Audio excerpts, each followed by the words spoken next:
Засгийн газар төгсгөө чиглэл юу гэж яах вэ гэхээр эрх зүйн орчныг сайжруулах. Монголд өгөх үр ашгийг дээшлүүлэх тал дээр засгийн газар ажил үр дүнгээ эргээд их орлоо гэдэг. Өөрөөр хэлбэл эрх зүйн орчны хувьд ямар юмыг сайжруулмаар байна. Гэрээ эрх зүйн хувьд ямар байна. Энэ асуудлаа засгийн газар засгийн газрын үүрэг шүү дээ. Засгийн газар ажиллаа сайн хий. Засгийн газар ажиллаа хийчихэд эргээд их орлт үүргээ ажлаа тайлагна гэсэн ийм л чиглэл сая дотоодын төсөл дээр яригдлаа. Тий. За байгаль орчин гэдэг дээр бол би санал нэг байгаа. Ерөөсөө анхнаасаа л яриад байгаа юм. Орон нутгийн хөгжлийн асуудал, байгаль орчны асуудал тийм үстэй. За дээр нь нэмээд тэнд ажиллаж байгаа манай Монгол ажилчдын эрх ашигын асуудал.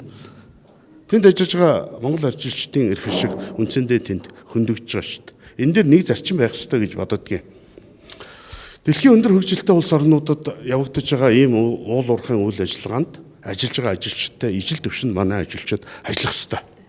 Яг гэвэл гадаадын хөрөнгө оруулалттай аж ахуй нэгжид тийм шаардлага тавьдаг. Тэгэхээр тэнд ажиллаж байгаа Монгол ажилчдын эрх ашиг ямар нэгэн байдлаар зөрчигдөхгүй эрх нь хангагдаж явах ёстой.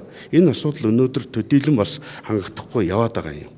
За дэлхийд алдартай менингийн тал гэж яриад байгаа чинь үнэн. Сайхан тал шүү дээ.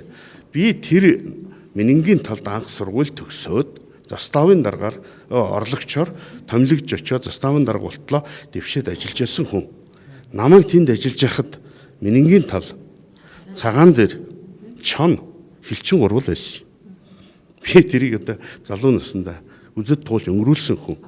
Одоо харьцуулаад үзэх юм бол тэнд газрын тосны үйл ажиллагаа явуулдаг нөгөө морин толгой гэж ярьдаг тэр за өрмийн самхагууд талын нэг яриацсан л байж байна. За яг энэ улуул дээр үйл ажиллагаа явахаас өөр аргагүй технологи байх л да.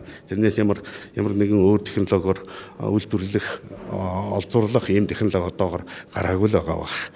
Тэрийг бол би хэлж мэдэхгүй. Гэхдээ байгаль орчинд хортой тэр химийн хортой хаягдлууд яригдж шít.